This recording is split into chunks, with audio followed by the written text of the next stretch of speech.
Halo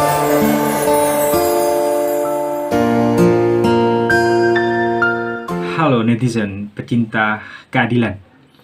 Satu kasus hukum yang sedang viral akhir-akhir ini juga adalah Wamenkumham Edi Hiaryat yang sudah ditetapkan sebagai tersangka tetapi tidak ditahan. Nah, bagi saya ini sudah merusak nilai kepastian hukum.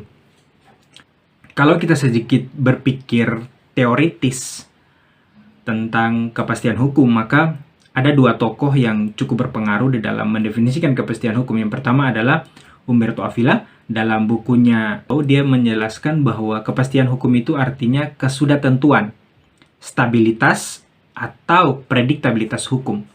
Contohnya seperti ini. Seseorang tertangkap tangan mencuri, maka dapat diprediksi dia pasti akan dijatuhi atau didakwa dengan pasal pencurian di pengadilan. Nah, itu artinya stabilitas, ada stabil gitu, ada kestabilan di sana.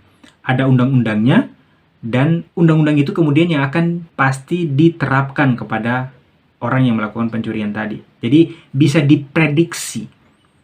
Ada kasus pencurian, maka dapat diprediksi pasal yang dikenakan adalah pasal pencurian. Karena tidak mungkin orang tertangkap tangan mencuri, kemudian dikenakan pasal perzinahan. Nah, itu menunjukkan tidak bisa diprediksi.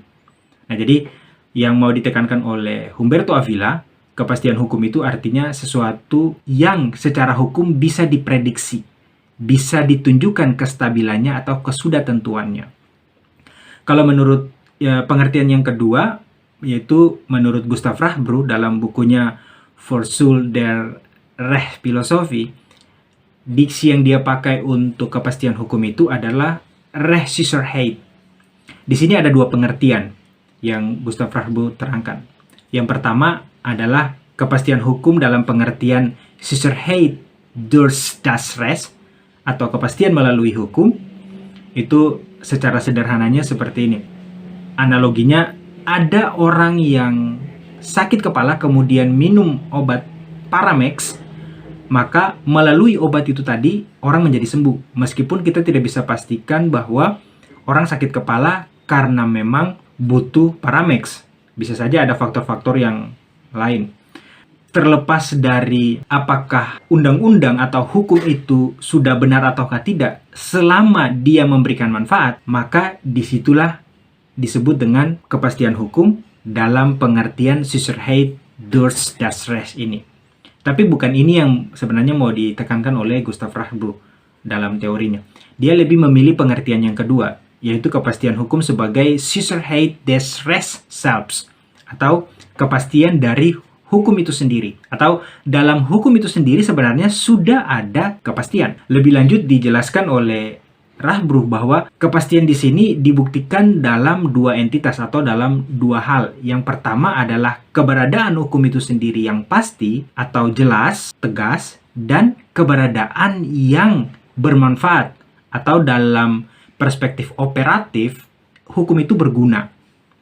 Jadi, yang membedakan dengan yang pertama adalah tidak menjadi soal konten undang-undang itu baik atau tidak, tetapi selama dalam operatifnya berguna, maka itu disebut dengan kepastian hukum.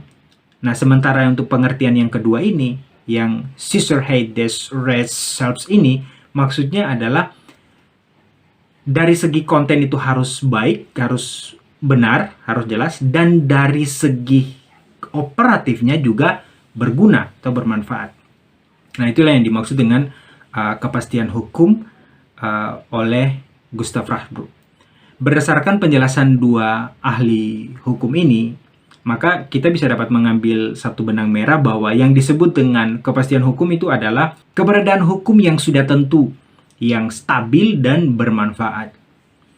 Nah, kalau menyoroti pengertian teoritis itu pada kasus yang dialami oleh Edi Hiaryat sebagai Wamenkumham, maka meskipun dia sudah ditetapkan sebagai tersangka tetapi tidak ditahan, maka kita bisa melihat dari dua perspektif. Pertama, dari segi KPK, ini menunjukkan perlakuan yang menciderai nilai-nilai kepastian hukum. Karena KPK sudah berlaku tidak adil, berlaku tebang pilih. terhadap tersangka kasus gratifikasi yang lainnya, misalnya Kepala Kantor Bea Cukai Makassar, kemudian kasus yang dialami oleh 2 petugas Direktorat Pajak dalam kasus yang sama, yaitu kasus gratifikasi, KPK langsung menahan mereka gitu. Tapi kenapa terhadap Edy Hiariet tidak ditahan? Nah, ini menunjukkan KPK berlaku tidak adil, KPK berlaku tebang pilih. Dan benar itu mencederai nilai kepastian hukum. Bahkan menurut hemat saya ini sudah sangat melecehkan hukum itu sendiri. Ya, kalau tidak ditahan, siapa yang bisa menjamin dia tidak lagi mengulangi perbuatan yang sama? Siapa yang bisa menjamin bahwa dia tidak akan menghilangkan barang bukti? Siapa yang bisa menjamin bahwa dia tidak akan mempengaruhi saksi-saksi supaya bersaksi bohong di dalam persidangan seperti yang diduga publik terhadapnya ketika dia bersaksi dalam kasus Jessica Wongso. Nah, sehingga KPK harus bertindak adil di sini. Nah, itu dari segi KPK. Kalau kita menyoroti kasus ini dari perspektif Edy Hiariet, ini menunjukkan benar bahwa dia sudah merusak nilai kepastian hukum, tetapi juga sekaligus mengonfirmasi bahwa Edy Hiariet ini, seorang profesor hukum, sudah menunjukkan bahwa kualitas moral dia itu sangat rendah sebagai pejabat publik, apalagi sebagai seorang guru besar ilmu hukum dari kampus yang ternama. Nah, oleh sebab itu, publik berharap KPK harus bertindak profesional, bertindak adil, sesuai dengan nilai-nilai kepastian hukum. Kalau tersangka kasus gratifikasi yang lain itu ditahan, maka terhadap Edy Hiariet juga harus ditahan. Nah, sebaliknya, Edy Hiariet, ya publik berharap dia harus berjiwa besar gitu. Harus gentleman. Memilih untuk mengundurkan diri sebagai Wamenkumham, lalu kemudian menyerahkan diri kepada KPK supaya ditahan dan proses ini bisa berjalan cepat dan transparan gitu, sehingga tidak mencederai nilai kepastian hukum.